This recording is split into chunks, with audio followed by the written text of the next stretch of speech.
যাই হোক গাইস, মিস্তানা পর মানে একটু পর শুরু হয়ে যাবে বাংলাদেশের বিয়া, মাথা নষ্ট। আসসালামু আলাইকুম, দেখতে পাচ্ছেন নতুন বছরের উপলক্ষে এই যে বড় লাস ফার্মা কি গেটটা কি ডিজাইনে সাজাই দিছে, চাকচিক পাকপিক করতেছে। যাই হোক, এখন আপনাদেরকে একটা জিনিস দেখায়, সেটা হইল গিয়া এই যে আমি তো মনে করেন যে মেন রোডে আছি, যার জন্য কোনো মানে সাজা মানে কোনো কিছু দেখানো যাইতেছে না।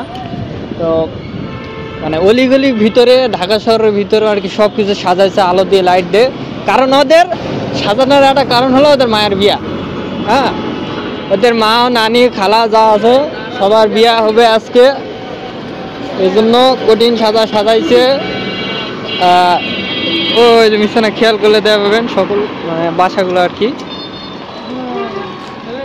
হোক, মানে দেখা না গেল না যে কিরকম করে সাজাইছে, মানে অলিগলির ভিতরে সব সাজাইছে। আর ছাদের উপর তো উঠলে একটা দৃশ্য দেখা যাবে, কারণ বাসার যাতে যাতে হ্যাপি নিউ ইয়ার হিসেবে, মানে হ্যাপি নিউ ইয়ার না, হ্যাপি বার্থডে কি বল, এটাই শেষ হয়ে যাবে। তো এখন এই যে জাম পার হয়ে বাজার চরে বাসা চলে যাওয়া হবে।